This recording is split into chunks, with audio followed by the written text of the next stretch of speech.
আজকে আমি অন্তর্কলন বা অবকলন নিয়ে আলোচনা করব।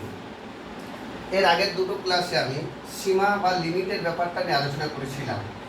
সীমা বা লিমিট নিয়ে আলোচনা করছিলাম যে কোনো অপেক্ষক বা কোনো ফাংশনের সীমা বা লিমিট আমি কি করে ক্যালকুলেট করব।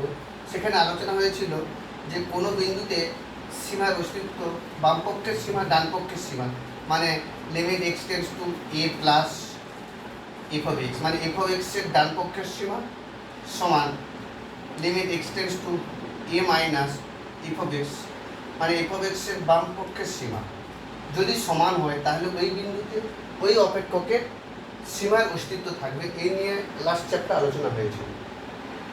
আজকে আমি ঠিক তারপরে যেটা ডেরিভেটিভ বা আমরা ক্যালকুলাস বলে জানবো সাধারণত, সেই ক্যালকুলাস নিয়ে আগামী 12-এও বা আগামী উঁচু ক্লাসেও এই অন্তর্কলন বা অবকলন নিয়ে বিস্তর আলোচনা আছে।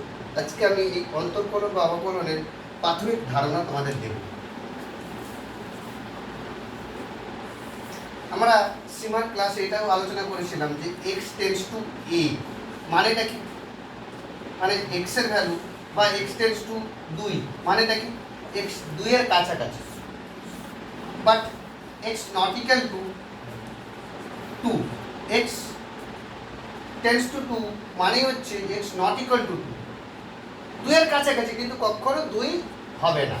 যদি ধরি এরকম ধরনের, যদি ধরি এক্স ইকুয়াল টু 2.0001, তার মানে এটা 2 এর কাছাকাছি কিন্তু 2 না।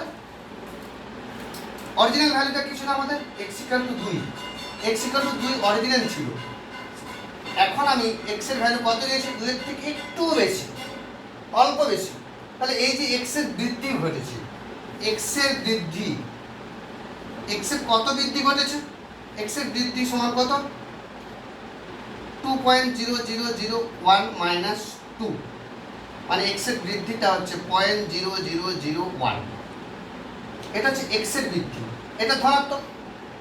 আবার এক্স টেন্ডস টু 2 যদি এরকম ধরি, যদি এক্স ইকুয়াল টু 1.99999 এরকম কিছু, সেক্ষেত্রেও এক্স এর বৃদ্ধি বা এক্স এর পরিবর্তন ঘটেছে, মানে এখানে বৃদ্ধি নয়, হ্রাস হয়েছে। তাহলে এখানে কত হ্রাস ঘটেছে, তখন 2 মাইনাস 1.9999 এরকম কিছু, বা এক্স এর পরবর্তী মান, এটা অরিজিনাল মান কত ছিল, এক্স ইকুয়াল টু 2, তাহলে পরের মান মাইনাস আগের মান, তাহলে এক্স এর হ্রাস কত হয়েছে, মাইনাস 0.99999। তাহলে এখানে এক্স এর পরিবর্তন ঋণাত্মক আর এখানে এক্স এর পরিবর্তন ধনাত্মক। তার মানে এক্স এর পরিবর্তন হচ্ছে, লিমিটের ক্ষেত্রে অন্তর্নিহিত একটা মানে পাচ্ছি যে এক্স এর মান নট ইকুয়াল টু 2, কিন্তু 2 এর কাছাকাছি নয়। 2 এর ডান পক্ষের কোনো মান নিতে পারি, বাম পক্ষের মান নিতে পারি। সেক্ষেত্রে এক্স এর একটা কিছু না কিছু স্লাইটলি ডিফারেন্স করছে, ক্ষুদ্র পরিবর্তন হয়েছে। এই এক্স এর পরিবর্তন, মানে এক্স এর পরিবর্তন সেটা বৃদ্ধি হতে পারে, হ্রাসও হতে পারে। এক্স এর পরিবর্তনকে আমি ডেল এক্স দিয়ে ডিনোট করব, এক্স এর পরিবর্তনকে ডেল এক্স দিয়ে ডিনোট করব, মানে ডেল এক্স দিয়ে আমরা বলবো। তাহলে এটা মানে কি, এক্স এর পরিবর্তন।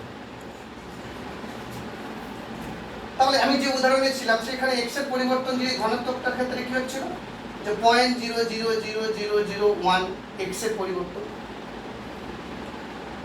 আবার এটা এক্স এর পরিবর্তন। আবার যদি এক্স ইকুয়াল টু ওই 1.99 নিতাম, সেক্ষেত্রে ডেল এক্স কি হতো, মাইনাস 0.00001 হতো। তাহলে এক্স এর পরিবর্তন এখানে ধনাত্মক, এখানে এক্স এর পরিবর্তন ঋণাত্মক। আলটিমেটলি এক্স এর পরিবর্তন কি দিয়ে ডিনোট করব, ডেল এক্স দিয়ে আমরা ডিনোট করতে পারবো। এখন চলরাশি আমরা শিখেছিলাম, ক্লাস 7-8 চলরাশি শিখেছিলাম, যার মান পরিবর্তন হয়, চলরাশি। তাহলে এক্স একটা চলরাশি। অপেক্ষকের ক্ষেত্রে কি ছিল, যে y equal to f of x, মানে এক্স হচ্ছে একটা চলরাশি, ওয়াইও একটা চলরাশি, কিন্তু ওয়াইটা কার উপর নির্ভরশীল? এক্স এর উপর নির্ভরশীল। তাই জন্য এক্সটাকে বলা হয় স্বাধীন চলক। এগুলো তোমরা অপেক্ষকের শিখেছো, স্বাধীন চলক। আর ওয়াইটা হচ্ছে অধীন চলক। মানে অধীন চলক মানে কি? ওয়াই এক্স এর উপর নির্ভরশীল। এখন আমি এই যে পরিবর্তনের ফান্ডাটা নিয়ে এসেছি, এক্স এর পরিবর্তন ডেল এক্স বা ডেল্টা এক্স দিয়ে বলবো। অরিজিনাল নাম ডেল্টা এক্স, শর্টকাটে আমরা ডেল এক্স বলবো। আবার এরকম ভেবে রাখো, এটা ডেল এক্স মানে ডেল এক্স, কিন্তু কখনো তোমরা এটা বুঝবে না যে ডেল ইনটু এক্স, এরকম ধরনের কোনো বুঝবে না তোমরা। জিনিসটা ডেল এক্স, ডেল এক্স মানেটা কি? এক্স এর পরিবর্তন। এখন যদি অপেক্ষকটা এরকম হয় y equal to f of x, মানে এক্স এর উপর নির্ভরশীল ওয়াই, এখন এক্স এর পরিবর্তন ডেল এক্স, তাহলে করসপন্ডিং অনুরূপ ওয়াই এর কিছু না কিছু পরিবর্তন ঘটবে। এক্স এর যদি পরিবর্তন ঘটে ওয়াই এরও পরিবর্তন ঘটবে, তাহলে আমি ওয়াই এর পরিবর্তন সমান ডেল ওয়াই ডিনোট করব। এক্স এর পরিবর্তন ডেল এক্স, ওয়াই এর পরিবর্তন কি? Del y. দেখো ভালো করে বোঝার চেষ্টা করো আমার এই জায়গাটা, যে y equal to f of x, তাহলে ওয়াই সরাসরি এক্স এর উপর নির্ভরশীল। যদি এক্স এর মান বৃদ্ধি ঘটে, তাহলে পরবর্তীকালে এক্স এর মানটা কি দাঁড়াবে? এক্স এর মান বৃদ্ধি ঘটে এক্স এর মানটা কি দাঁড়াবে? এক্স এর মানটা দাঁড়াবে এক্স প্লাস ডেল এক্স।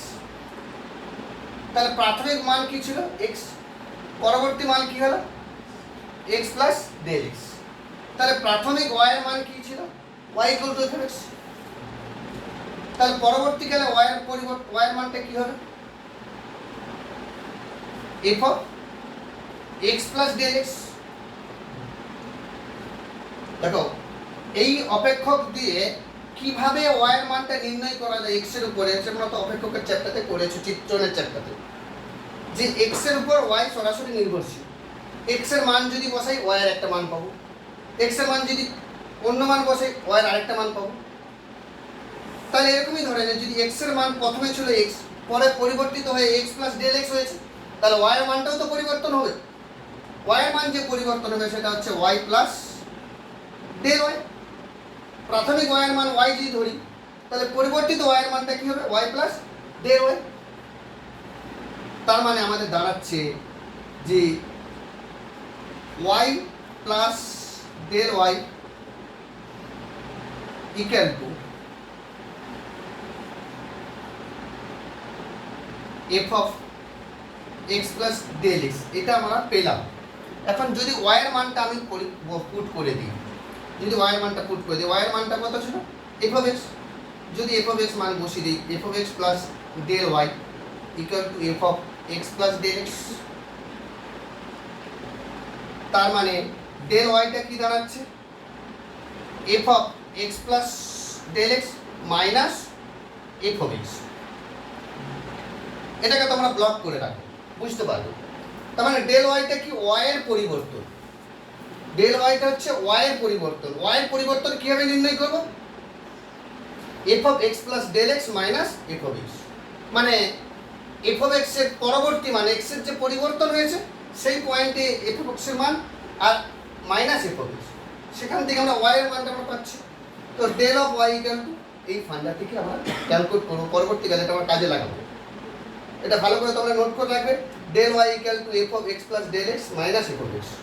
আশা করি তোমরা বুঝতে পারছো এই জায়গাটা।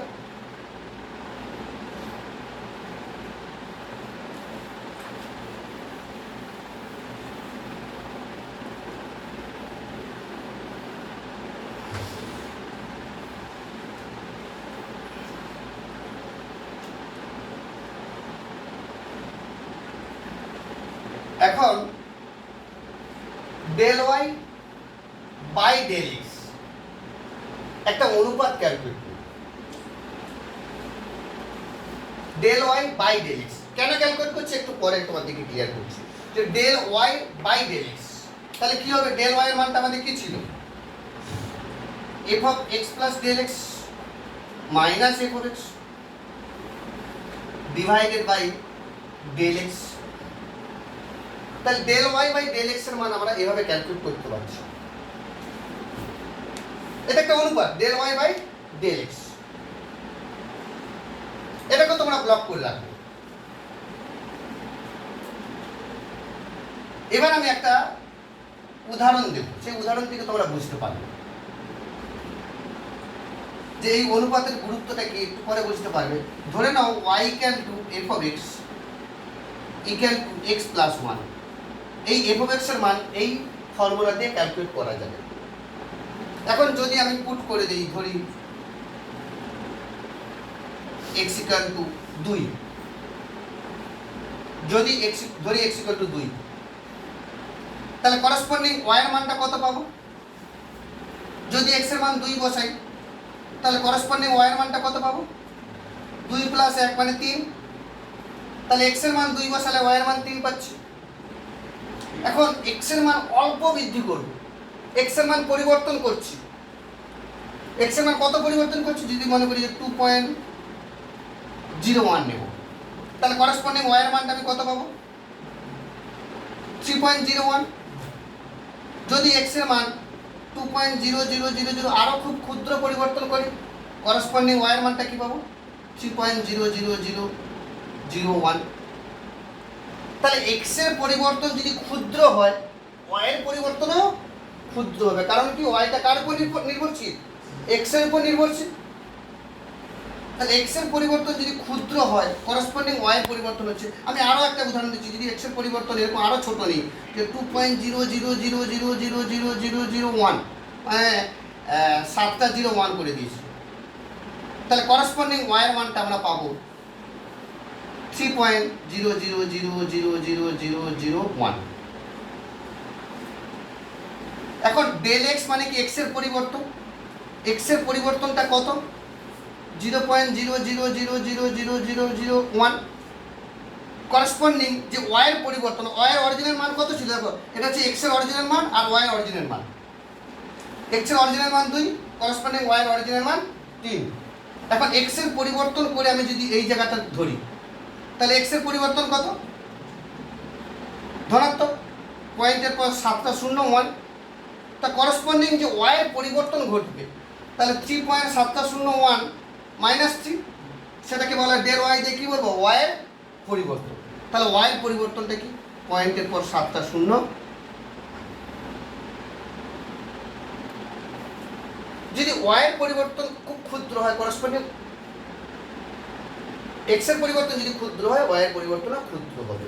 এখন আমাদের কাজ হচ্ছে del y by del x calculate করব। যদি এই অনুপাতটা ক্যালকুলেট করি, মানে x এর পরিবর্তন, y এর পরিবর্তন বাই x এর পরিবর্তন, মানে y এর পরিবর্তন কার সাপেক্ষে? x এর সাপেক্ষে y এর পরিবর্তন, x এর সাপেক্ষে y এর পরিবর্তনের হার। তোমরা ফিজিক্সে সকল করেছো, নিচে মানে হার, তাহলে x এর সাপেক্ষে y এর পরিবর্তনের হার, এটাকে বলবো del y by del x। এই রেশিওটা বোঝার চেষ্টা করো। যদি মনে করি ডেল x এর মান খুবই ক্ষুদ্র হয়, ডেল y এর মান ক্ষুদ্র হবে। যাই হোক না কেন, এই রেশিওর মানটা প্রায় কাছাকাছি সমান হবে, কাছাকাছি সমান হবে। আমি তোমাদেরকে এই রেশিওটা চেঞ্জ করে দেখাচ্ছি তোমাদের। দেখো, যদি মনে করি যে del y by del x, এটার মানটা কত দাঁড়াচ্ছে? তাহলে এখান থেকে যদি নেই, পয়েন্টের পর 7টা 0, 1 ডিভাইডেড বাই পয়েন্টের পর 7টা 0, 1। আলটিমেটলি উপর নিচে কেটে গিয়ে এটা ভ্যালু কি দাঁড়াচ্ছে? 1 হচ্ছে না? এটা ভ্যালু কেটে গিয়ে 1 হচ্ছে। তাহলে y এর পরিবর্তন বাই x এর পরিবর্তন, এই অনুপাতটার মান 1 হচ্ছে। এইটার ক্ষেত্রেও যদি নেই, সেক্ষেত্রেও 0.01 ডিভাইডেড বাই 0.01, সেক্ষেত্রেও 1 হচ্ছে। যদি এক্ষেত্রেও নেই, পয়েন্টের পর 4টে 0, 1, তারপরে x এর পরিবর্তন পয়েন্টের পর 4টে 0, 1, সেক্ষেত্রেও আমাদের 1 হচ্ছে। তার মানে আলটিমেটলি x এর পরিবর্তন যাই হোক না কেন, করসপন্ডিং y এর পরিবর্তন, এই দুটোর অনুপাতে প্রায় সমান হচ্ছে না। এবার যদি x এর পরিবর্তন খুবই ক্ষুদ্র করি, সেক্ষেত্রেও 1 হবে। যত ক্ষুদ্র করি না কেন, এই অনুপাতের হারটা সব জায়গায় প্রায় একই হচ্ছে। তার মানে আমি এটা বলতে পারি যে limit x tends del x tends to zero, মানে কি বোঝাচ্ছে? ডেল এক্স এর মান খুবই ক্ষুদ্র, লিমিট তো তোমরা ক্লাস করে নিয়েছো সীমার মানটা, যে ডেল এক্স এর মান খুবই ক্ষুদ্র, মানে শূন্যর কাছাকাছি, তাই না? পয়েন্টের পর 7টা শূন্য মান, তাহলে ডেল এক্স এর মান খুবই শূন্য ক্ষুদ্র, তো ডেল এক্স এর মান এই পরিবর্তন হয়েছে, করসপন্ডিং ওয়াই এর মানও পরিবর্তন হবে, del y by del x. যাই হোক না কেন এটার মান আমি কি পাচ্ছি? 1। এটাকেই বলবো এক্স এর সাপেক্ষে ওয়াই এর পরিবর্তনের হার। এটাকে কি বলবো? এক্স এর সাপেক্ষে ওয়াই এর পরিবর্তনের হার। তাহলে এক্স এর সাপেক্ষে ওয়াই এর পরিবর্তনের হার কিন্তু ধ্রুবক হচ্ছে। আমি এক্স এর যাই পরিবর্তন করি না কেন, ক্ষুদ্র থেকে ক্ষুদ্রতর যতই পরিবর্তন করি না কেন, এই del y by del x এর রেশিওটা হয়ে del x tends to zero, এই রেশিও অলওয়েজ কনস্ট্যান্ট। এটাকে কি বলবো? এক্স এর সাপেক্ষে ওয়াই এর পরিবর্তনের হার। আর এটাকেই বলবো অন্তর্কলন বা অবকলন। এখন এটাকে কি দিয়ে ডিনোট করব?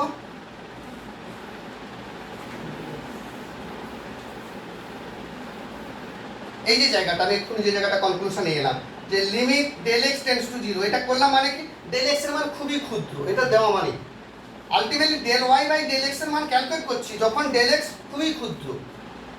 এটাকে কি বলবো? এক্স এর সাপেক্ষে ওয়াই এর পরিবর্তনের হার। এক্স এর সাপেক্ষে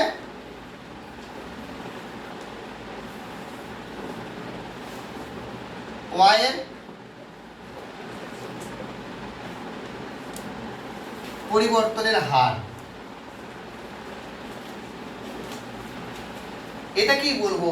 শর্টকাটে ডিনোট করব dy dx, dy dx। তোমরা ভুলেও পড়বে না dy by dx, this is not a ratio, এটা একটা অনুপাত নয়, এটা অনুপাত ছিল, এটা নামটা কিন্তু কিভাবে পড়বো? dy dx, not dy by dx। অনেকে পড়ে কিন্তু জিনিসটা ভুল। dy dx মানে x এর সাপেক্ষে y এর অন্তর্কলজ, x এর সাপেক্ষে y এর অন্তর্কলজ। এটাকে এরকম ভাবে বলতে পারি, যেহেতু ফাংশন দিয়ে f ড্যাশ x ও বলতে পারি, এটাকে f ড্যাশ x ও বলতে পারি। কিভাবে পড়ব? এটাকে কি বলবো? x এর সাপেক্ষে y এর অন্তর্কলজ, x এর সাপেক্ষে y এর অন্তর্কলজ বা x এর সাপেক্ষে y এর অবকল সহ, অবকল সহ x এর সাপেক্ষে y এর অন্তর্কলজ বা x এর সাপেক্ষে y এর অবকল সহ ডেরিভেটিভ বা ডিফারেন্সিয়াল কোএফিসিয়েন্ট। মানে এটাকেই বলা হয় ডেরিভেটিভ। তোমরা অনেক জায়গায় ফিজিক্সে পড়ে থাকবে ডেরিভেটিভ জিনিসটা কি, এটাকে ডেরিভেটিভ বলে বা differential coefficient, differential coefficient, differential coefficient অবকল সহ। তার মানে এই জিনিসটা তোমরা পরবর্তীকালে জানবে যে x এর সাপেক্ষে y এর পরিবর্তনের হার জিনিসটা কি। এখন এটা মনে রাখবে যে dy dx বা f dash x মানেই হচ্ছে limit del x tends to 0 del y by del x। তার মানে আমি এতক্ষণ যেটা আলোচনা করলাম সেটা সামারাইজেশন করছি।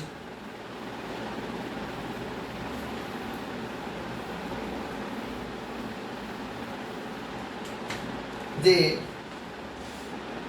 dy dx মানে আমি যদি মনে করি যে যদি y equal to f of x হয় তাহলে dy dx এটাকে f dash x বলবো, এটাকে f dash x বলবো।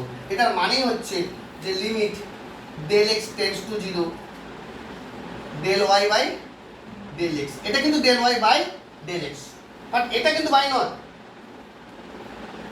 তার মানে আমাদের কি দাঁড়াচ্ছে যে limit del x tends to 0 dy dx মানে হচ্ছে limit del x tends to 0। আচ্ছা ডেল y এর মান একটু আগে বের করে রেখেছিলাম না, যেটাকে তোমাদের গোল করে রাখতে বলেছিলাম, f of x plus del x minus f of x divided by del x also block this, এটাকেও ব্লক করো। This is the very important formula of that chapter.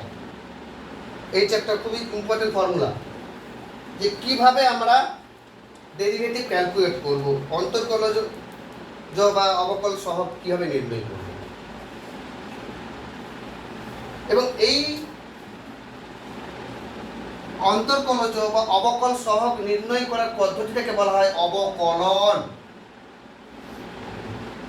Dy dx মানে অবকলন নয়, এই অন্তর্কলজ বা অবকল সহগ নির্ণয় করার এই পদ্ধতিটাকেই বলবো অবকলন বা অন্তর্কলন।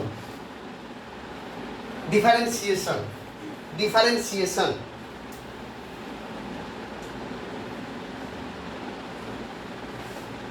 তাহলে কিভাবে ডিওয়াই ডিএক্স ক্যালকুলেট করব? By this formula.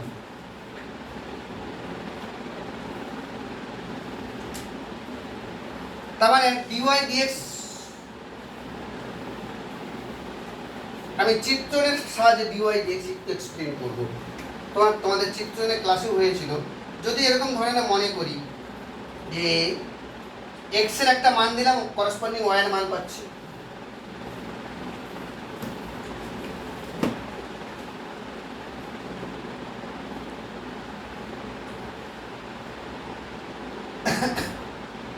আমি একটু পরে বলছি। আমি একটা উদাহরণে যাচ্ছি এখন। ধরে নাও উদাহরণ, আমি কি করে ডেরিভেটিভ ক্যালকুলেট করব বাই দিস ফর্মুলা, তোমাদের একটা উদাহরণ দিয়ে বুঝাচ্ছি। ধরে নাও y equal to f of x, কি দেওয়া আছে? x square plus 1, x square plus 1। তাহলে এই অপেক্ষকের x স্কয়ার প্লাস 1 এই অপেক্ষকের আমি dy dx কিভাবে ক্যালকুলেট করব? তাহলে এটা যখন আসবে একটা জিনিস লিখতে হবে যে x এর সাপেক্ষে x এর সাপেক্ষে y এর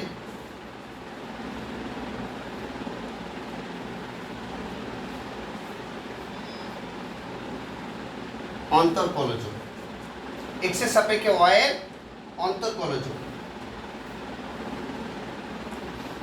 সমান dy dx সমান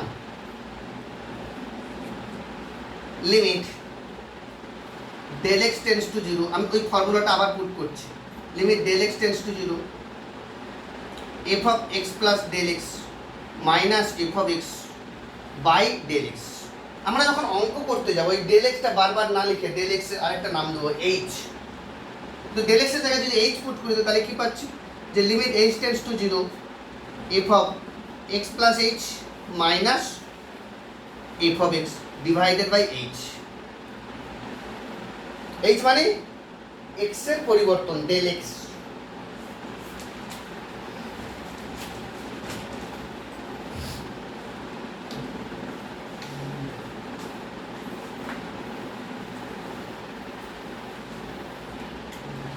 যদি তাই হয় তাহলে কি হচ্ছে?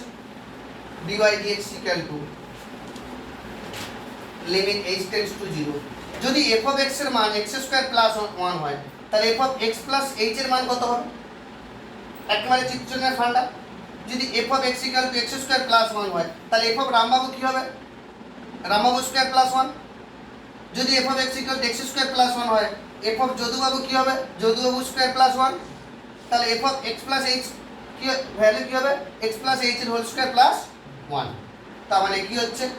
x প্লাস h এর whole square minus x square by h। মানে এই যে f of x equal to x square plus 1 এই ফর্মুলাটা দেওয়া থাকবে, তোমার ফাংশনটা সাপ্লাই করে দেওয়া থাকবে।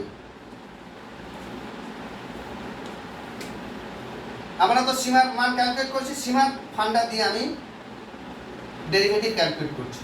লিমিট h টেন্ডস টু 0, তার মানে কি হচ্ছে? x square plus twice x h plus h square minus x square by h।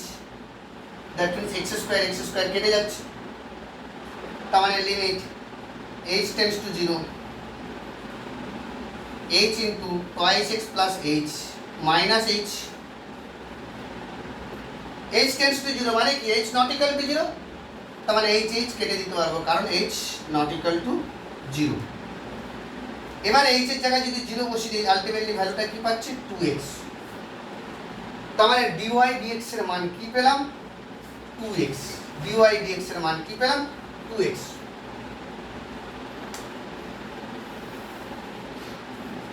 f of x যদি x স্কয়ার প্লাস 1 হয় তার ডেরিভেটিভ হচ্ছে dy dx মানে 2x। এই যে ক্যালকুলেট করছি ডেরিভেটিভ ক্যালকুলেট করছি, এই যে পদ্ধতিতে ক্যালকুলেট করছি এটাকে বলা হয় প্রথম নিয়মের সাপেক্ষে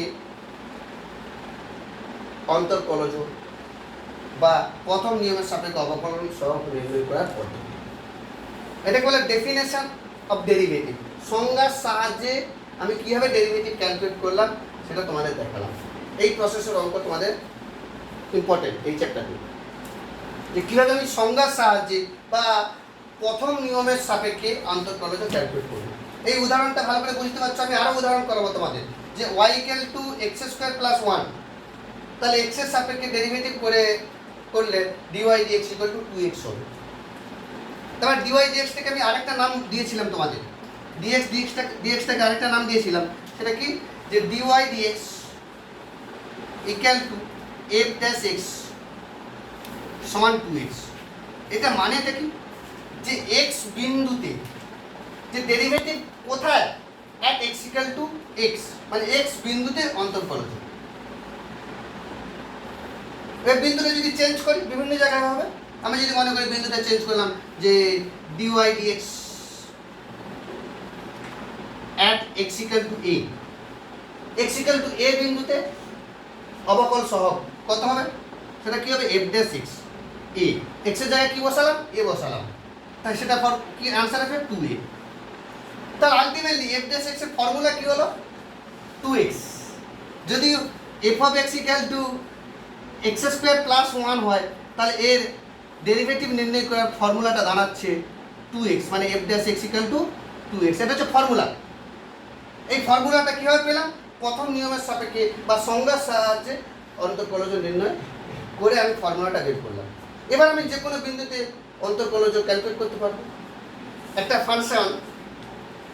ফাংশন যে একটা নির্দিষ্ট ইন্টারভ্যালে সংজ্ঞাত, একটা ফাংশন নির্দিষ্ট ইন্টারভ্যালে সংজ্ঞাত। একটা ফাংশন ধরে নাও y² = 4ax, এটা একটা ফাংশন বা অপেক্ষক। এই অপেক্ষকে ধরে নিচ্ছি যে ধরি y² = 4x অপেক্ষক বা ফাংশন 0 x < 1 বা a বিস্তারে সংজ্ঞাত।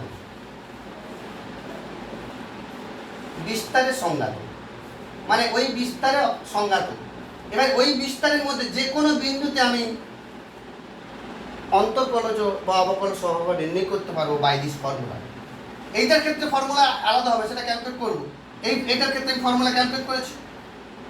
এইটার ক্ষেত্রে অন্তর্কলজ বা ডেরিভেটিভ কী হবে সেটা আমরা ওই প্রথম নিয়মের সাপেক্ষে একই রকমভাবে ক্যালকুলেট করব। তাহলে প্রথম নিয়মের সাপেক্ষে আমি অন্তর্কলজ ক্যালকুলেট করতে পারছি। তার মানে কোনো অপেক্ষকের ক্ষেত্রে অন্তর্কলজ কীভাবে নির্ণয় হবে তার একটা নির্দিষ্ট ফর্মুলা আমি পেয়ে যাচ্ছি, এবং কোনো একটা বিন্দুতে অন্তর্কলজ একটা নির্দিষ্টই হবে। আমি যে উদাহরণটা দিয়েছিলাম সেই উদাহরণেই তোমাদের ফিরে আসছি, যে y = f of x = x² + 1, এটা ছিল অপেক্ষকটা। এটার আমি ডেরিভেটিভ করলাম, মানে ডিফারেন্সিয়েট করলাম উইথ রেসপেক্ট টু x। আমরা শর্টকাটে বাংলাও না লিখে এখন ইংরেজিতেও লিখতে পারি, differentiate with respect to x। Differentiate with respect to x করলে dy dx পেয়ে যাচ্ছি, মানে f'(x) এখনই ফর্মুলাটা বের করেছি, সেটা হচ্ছে 2x। এখন এই অপেক্ষকটা একটা সার্টেন ইন্টারভ্যালে সংজ্ঞাত হবে, একটা নির্দিষ্ট অঞ্চলে সংজ্ঞাত। সেই অঞ্চলে প্রত্যেকটা বিন্দুতে এই ফাংশনের এই অপেক্ষকের অন্তর্কলজ বা অবকল সহগ আমি নির্ণয় করতে পারবো এই ফর্মুলার সাহায্যে। এবার একটা বিন্দু যদি পুট করি, যদি মনে করি x = 1, তাহলে x = 1 বিন্দুতে অন্তর্কলজ কী হবে f'(1) = 2। x = 2 বিন্দুতে এর অন্তর্কলজ কী হবে f'(2) = কত হবে 4 হয়ে যাবে। আমি x এর জায়গায় যদি 3 বসি তাহলে f'(3) কী হবে 6 হয়ে যাবে। তার মানে আমি এক্সের যে কোনো মানে ওর অন্তর্কলজ বা অবকল সহ কী হবে এই ফর্মুলার সাহায্যে আমি ক্যালকুলেট করতে পারছি। তাহলে একটা পার্টিকুলার বিন্দুতে, একটা নির্দিষ্ট বিন্দুতে ওর অন্তর্কলজ বা অবকলন সহ একটা নির্দিষ্ট, মানে আমি যদি এরকম ধরনের একটা চিত্রণ ভাবি যে এক্সের মান এখানে নিচ্ছি, এক্সের মান নেব, যে এখানে এক্সের মান নেব, আর একটা চিত্রণ আমি করছি যে এফ ড্যাশ এক্স, এই চিত্রটার নাম হচ্ছে এফ ড্যাশ এক্স।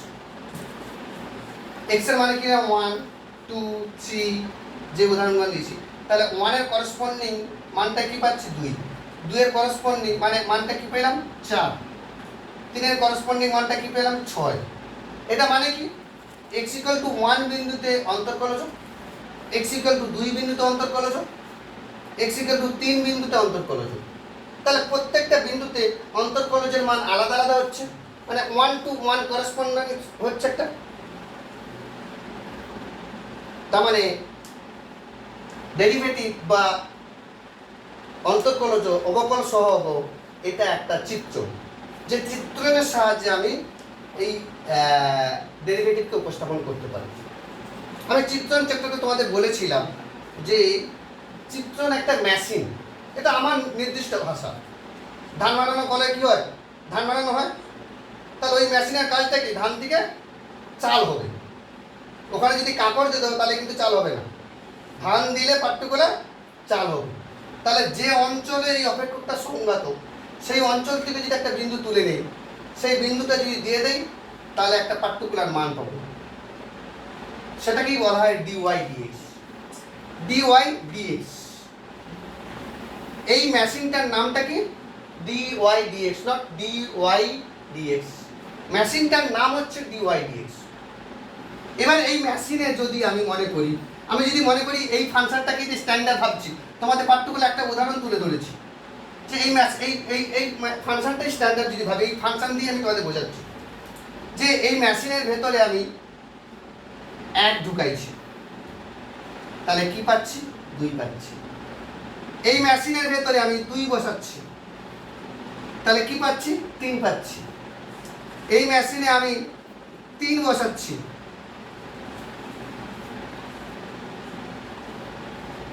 তাহলে কি পাচ্ছি 4 পাচ্ছি। না, এই মেশিনে 1 ঢুকাচ্ছি না, ওই বিন্দুতে অন্তর্কলজ, এই বিন্দুতে অন্তর্কলজ পাচ্ছি। মানে এই অপেক্ষকের ক্ষেত্রে পার্টিকুলার এই ফাংশনের ক্ষেত্রে আমি 1 বিন্দুতে মান পাচ্ছি, 2 বিন্দুতে মান পাচ্ছি, 3 বিন্দুতে মান পাচ্ছি। আমি যদি সমগ্র যদি ডেরিভেটিভটাকে ভাবি, ডেরিভেটিভ কার ক্যালকুলেট করব, একটা নির্দিষ্ট অপেক্ষকের ক্যালকুলেট করব।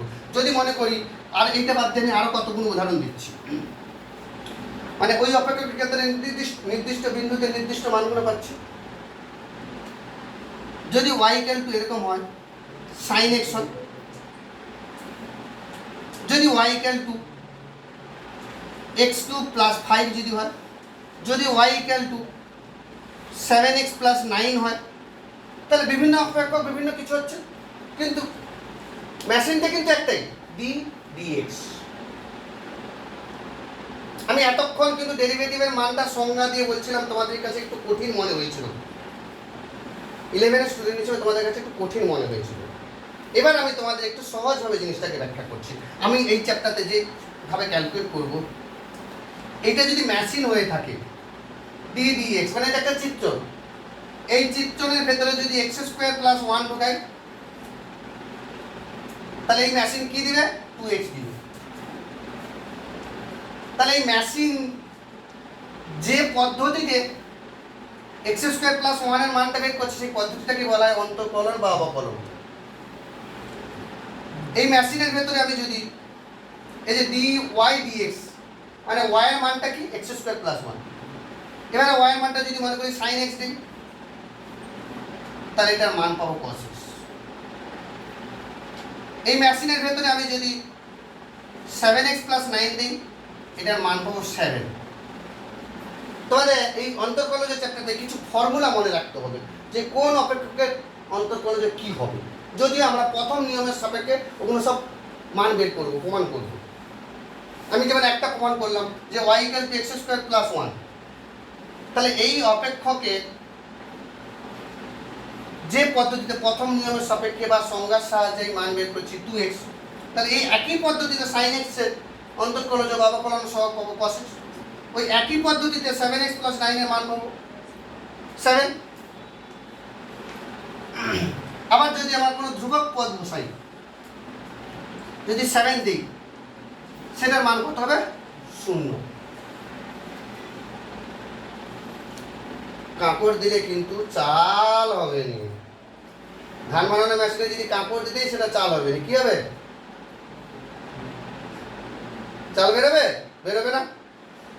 যদি চাল খুঁজো কিছু হবে না, 0 পাবো, সেটাই 0। জাস্ট আমি তোমাদের উদাহরণ দিচ্ছি একটা মেশিন। তাহলে DDX এটা একটা মেশিন, এটা একটা চিত্রণ। এই চিত্রণের সাহায্যে আমরা যে কোনো অপেক্ষকের অন্তর্কলজ বা অবকলন সহগ ক্যালকুলেট করতে পারবো। আমি অন্তর্কলজ অবকলন সহগ যদি বের করতে পেরে যাই, তাহলে ওই অপেক্ষকের কোনো একটা নির্দিষ্ট বিন্দুতে অন্তর্কলজ কি হবে? x এর জায়গায় মানটা বসিয়ে দেবো। আমি আরো একটা প্রথম নিয়মের সাপেক্ষে তোমাদের আরো একটা উদাহরণ দিচ্ছি, যে sin x ইকুয়াল টু যদি মনে করি পরের ফাংশনটা, যদি মনে করি y equal to f(x) sin x, আমি তোমাদের বললাম cos x হচ্ছে, কি করে আসছে তোমাদের বলছি।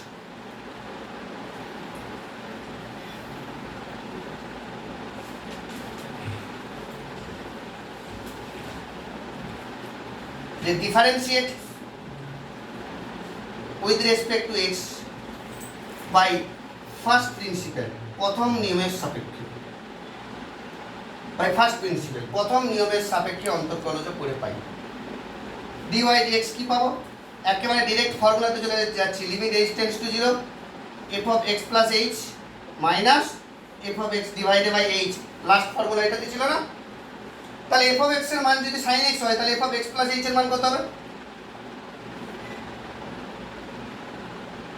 sin of x plus h minus sin x by h, f of x এর মান যদি sin x হয়, তাহলে f of x plus h এর মান কত হবে? sin of x plus h। এবার আমি যোগফল গুণফলের রূপান্তর ত্রিকোণমিতিতে যে করেছিলাম, sin c minus sin d formula কি আছে? sin c minus sin d formula put করব। তাহলে sin c minus sin d ফর্মুলাতে কি আসছে?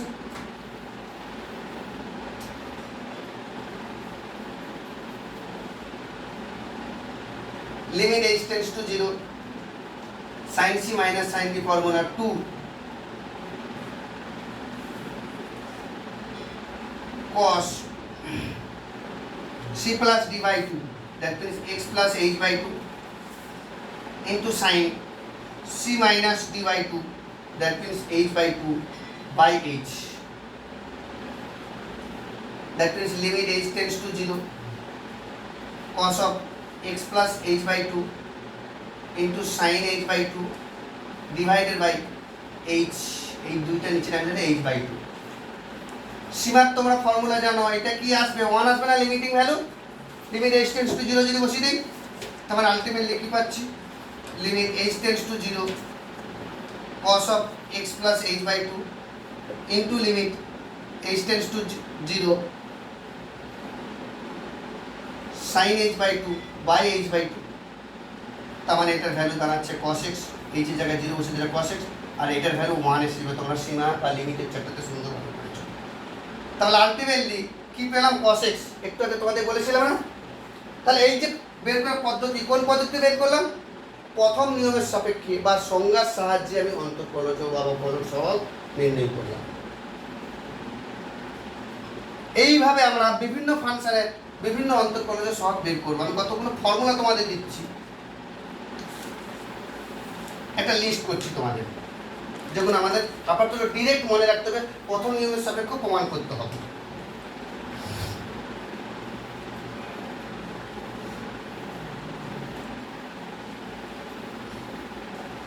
আমি যদি একটা তোমাদের জন্য একটা চার্ট বানাই,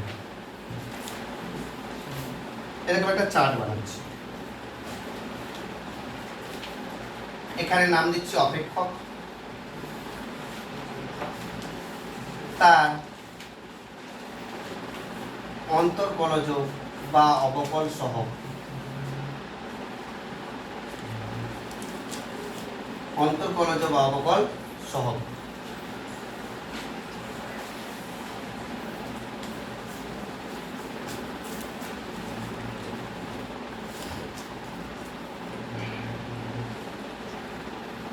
এগুলো প্রথম নিয়মের সাপেক্ষে প্রমাণ করা যায়। x to the power n এর অন্তর্কলজ হবে n into x to the power n minus 1। আমরা প্রমাণ করতে পারবো, কিন্তু মুখস্থ রাখবো আমরা, যেটা তোমাদের সব জায়গায় কাজে লাগবে। x to the power n এর অন্তর্কলজ n into x to the power n minus 1।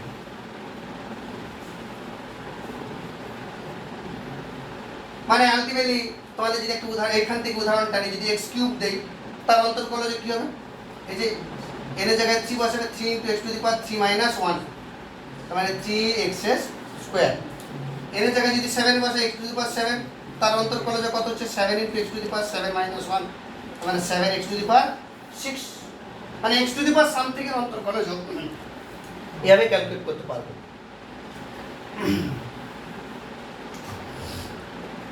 sin x এর অন্তর্কলজ cos x, cos x এর অন্তর্কলজ minus sin x।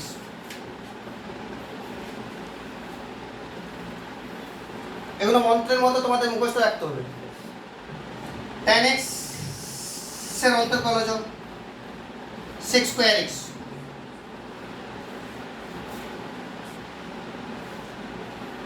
cot x এর অন্তর্কলজ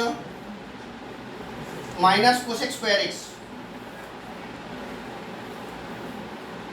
sec x এর অন্তর্কলজ sec x tan x,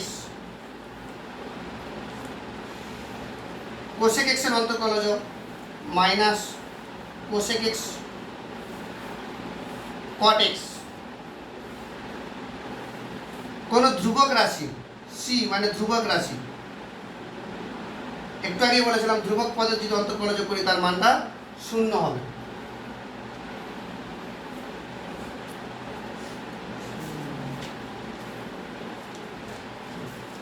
আবার কোন ফাংশনের সঙ্গে ধ্রুবক পদ যদি গুণ আকারে থাকে, মানে c into f of x, তাহলে c টা বাইরে বেরিয়ে যাবে আর f অফ x এর অন্তর্কলজ f dash x, c into f dash x। ধ্রুবক পদের কোনো পরিবর্তন হবে না। মানে ওই যে উদাহরণটা দিচ্ছিলাম, তুমি যদি ধান বানানো মেশিনের ভিতরে ধান আর কাঁকড় সব মিশানো আছে, দিয়ে দিলে ধানটা চালে পরিবর্তন হয়ে যাবে, কাঁকড়টা কাঁকড়ি থেকে যাবে। তাহলে একসঙ্গে যদি যখন ঢুকাচ্ছি তাহলে কি হচ্ছে? সিটা সি থেকে যাচ্ছে আর এফ অফ এক্স এর ডেরিভেটিভ এফ ড্যাশ এক্স হয়ে যাচ্ছে। যদি কতগুলো অপেক্ষক একসঙ্গে যোগ আকারে থাকে, যেমন ইউ প্লাস এ ভি বা ইউ প্লাস মাইনাস ডি, তাহলে তার ডেরিভেটিভ কি হবে? ইউর derivative d u dx plus minus v এর ডেরিভেটিভ ডিভি ডিএক্স।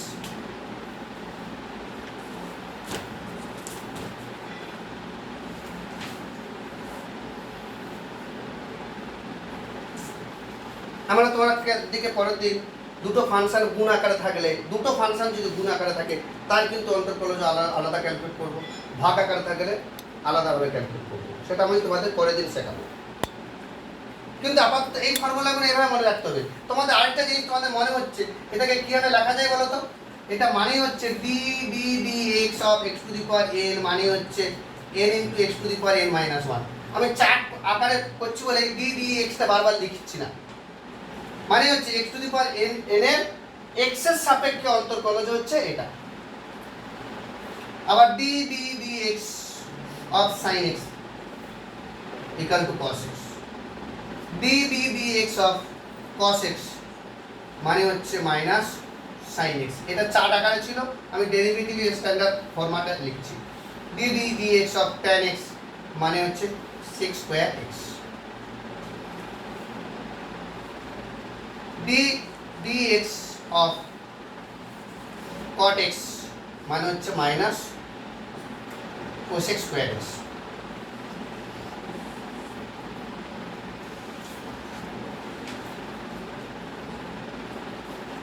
এভাবে আমরা সবগুলো লিখতে পারবো।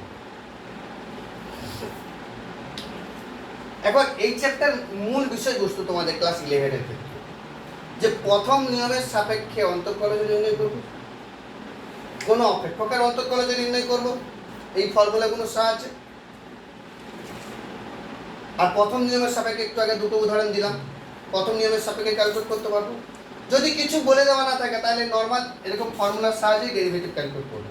যদি পরীক্ষাতে বলে দেওয়া থাকে যে প্রথম নিয়মের সাপেক্ষে বা সংজ্ঞার সাহায্যে অন্তর্কলজ নির্ণয় করো, তাহলে কিন্তু formula limit del x tends to 0 f of x plus del x minus f of x divided by h বা ডেল এক্স, এই ফর্মুলার সাহায্যে আমি ক্যালকুলেট করব। লিমিটের সাহায্যে ক্যালকুলেট করবো ডেরিভেটিভ, মানে ওটাকে বলা হয় সংজ্ঞার সাহায্যে বা প্রথম নিয়মের সাপেক্ষে। কিন্তু যদি শুধু ডিওয়াই ডিএক্স অবকল সহ বা অন্তর্কলজ বের করো, তাহলে আমি নর্মাল এরকম ফর্মুলার সাহায্যে ক্যালকুলেট করব।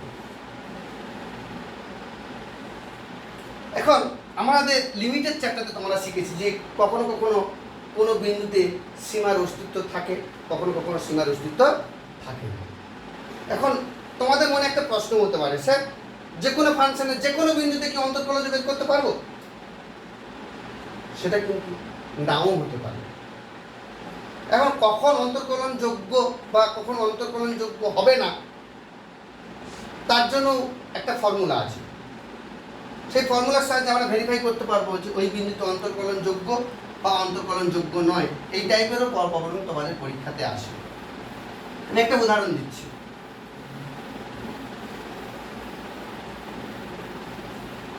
ডেরিভেটিভের যে ফর্মুলাটা, আমি আবার ফিরে আসছি, dy dx equal to limit h tends to 0 f of x plus h minus f of x divided by h.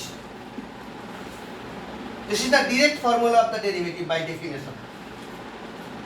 এখন যখন অস্তিত্বের ফান্ডা আসবে, যে অস্তিত্ব থাকবে কিনা, যখন এটার মান সসীম পাবো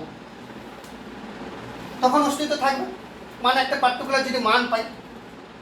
এখন এই লিমিটিং এর ভ্যালু কখন সবসময় পাবো, তার জন্য লিমিটের সেই ফান্ডাতে ফিরে যেতে হবে।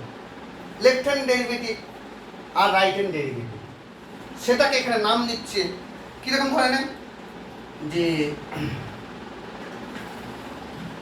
Right F dash x, left F dash x, মানে বাম পক্ষের অন্তর্কলজ, বাম পক্ষের অন্তর্কলজ, বাম পক্ষের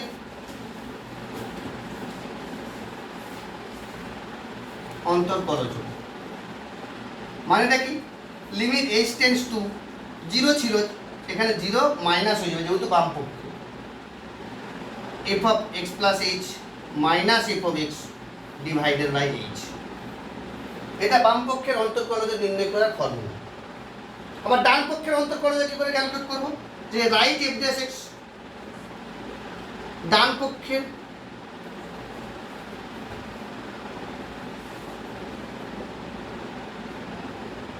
অন্তর্কলজ, ডান পক্ষের অন্তর্কলজ কি করে ক্যালকুলেট করব,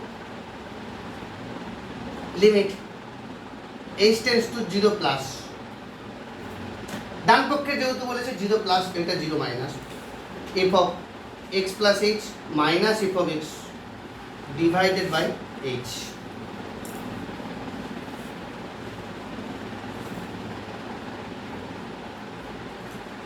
ডান পক্ষের অন্তর্কলজ limit h tends to 0 plus f of x plus h minus f of 0। তাহলে বাম পক্ষের অন্তর্কলজ, ডান পক্ষের অন্তর্কলজ বের করতে পারবো। এখন লিমিটের ফান্ডা সীমার চ্যাপ্টারে তোমরা করেছো, কখনো কখনো বাম পক্ষের সীমা মান পাচ্ছি, কখনো কখনো ডান পক্ষের সীমা পাচ্ছি, কখনো কখনো দুটোই পাচ্ছি না। এখন যদি বাম পক্ষের অন্তর্কলজ আর ডান পক্ষের অন্তর্কলজ বোথ আর ইকুয়াল হয়, দুটোই যদি সমান হয়, তাহলে বলবো ওই বিন্দুতে অন্তর্কলন যোগ্য। মানে আমি যদি মনে করি যে যদি left F dash x equal to right F dash x হয়, তাহলে এক্স বিন্দুতে অন্তর্কলন যোগ্য হবে, তাহলে এফ অফ এক্সটা এক্স বিন্দুতে অন্তর্কলন যোগ্য হবে, এবং এটার মান যেটা হবে সেটাই হচ্ছে আমাদের ডেরিভেটিভের মান। ধরে নাও আমি তোমাদের একটা উদাহরণ দিয়ে আসি।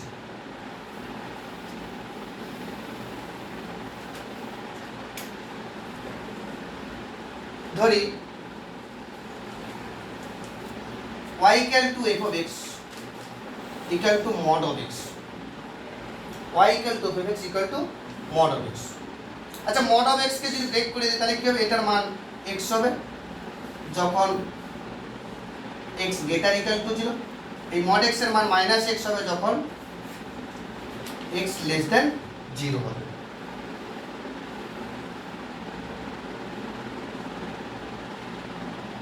তাহলে আমাকে কি চেক করতে হবে যে x ইকুয়াল টু 0 বিন্দুতে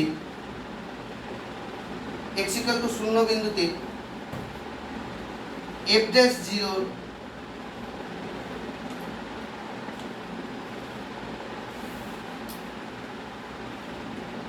অস্তিত্ব আছে কিনা চেক করতে হবে, এর অস্তিত্ব আছে কিনা নির্ণয় করতে হবে। এর অস্তিত্বের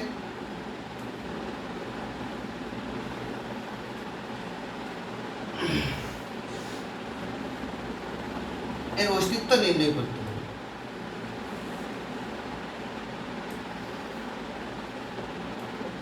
মানে ওই বিন্দুতে অন্তঃকলনযোগ্য বা অন্তঃকলনযোগ্য হবে কিনা। তার জন্য কি করতে হবে, অ্যান্সারে আমি যখন যাব যে লেফট f ড্যাশ 0 ক্যালকুলেট করব, লেফট f ড্যাশ 0, তার মানে কি limit h tends to 0 f of x plus h লিখতাম, x এর জায়গায় কত বসাবো 0, 0 plus h minus f of 0 divided by h। Left মানে কি 0 মাইনাস। এবার আমি লিমিটের ফান্ডাতে যদি যাই যে limit h tends to 0 minus f 0 plus h মানে h, h এর মানে কি 0 থেকে ছোট, তারপর আলটিমেটলি কি পাচ্ছি f of h minus f of 0 by h।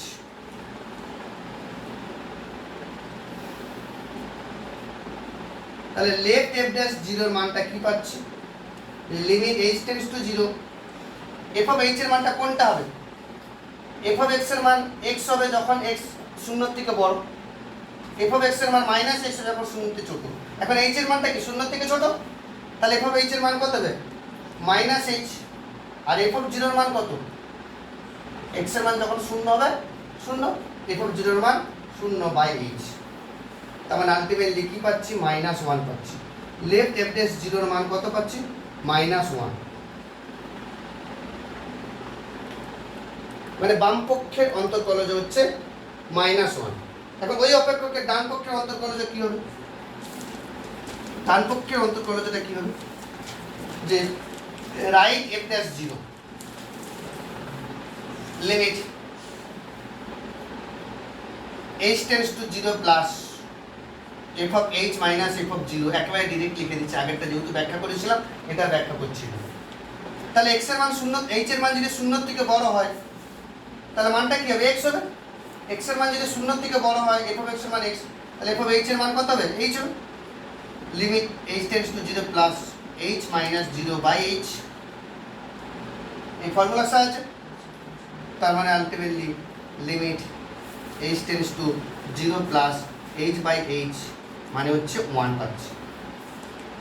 দেখো বাম পক্ষের অন্তঃকলজ কত পেলাম -1, ডান পক্ষের অন্তঃকলজ কত পেলাম 1, তারপর আলটিমেটলি কি হলো left f dash 0 not equal two right f dash 0, অতএব x ইকুয়াল টু 0 বিন্দুতে অন্তঃকলজের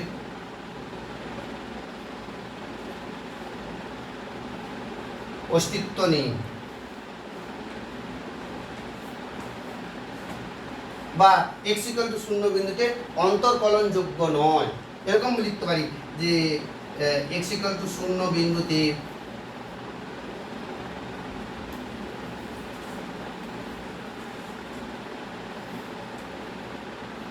অন্তঃকলনযোগ্য নহে। তাহলে অন্তঃকলজের অস্তিত্ব কখন থাকবে কখন থাকবে না সীমার মতো আমি ক্যালকুলেট করতে পারলাম যে বাম পক্ষের অন্তঃকলজ ডান পক্ষের অন্তঃকলজ যদি সমান হয় তবেই অস্তিত্ব থাকবে, না হলে অস্তিত্ব থাকবে না। তাহলে এই চ্যাপ্টারে আমরা 3টে টাইপের প্রবলেম করতে পারবো। প্রথম হচ্ছে সংজ্ঞার সাহায্যে অন্তঃকলজ নির্ণয়, আর সংজ্ঞার সাহায্যে অন্তঃকলজ নির্ণয় করলে যদি পারি তাহলে ডান পক্ষের অন্তঃকলজ বাম পক্ষের অন্তঃকলজ একই রকমভাবে বেরিয়ে যাবে। তাহলে অন্তঃকলনযোগ্য বা কলজের অস্তিত্ব আছে না নেই সেটাও ক্যালকুলেট করতে পারবো। এটা হচ্ছে প্রথম নিয়মের সাপেক্ষে এই দুটো টাইপের প্রবলেম তোমাদের আসতে পারে।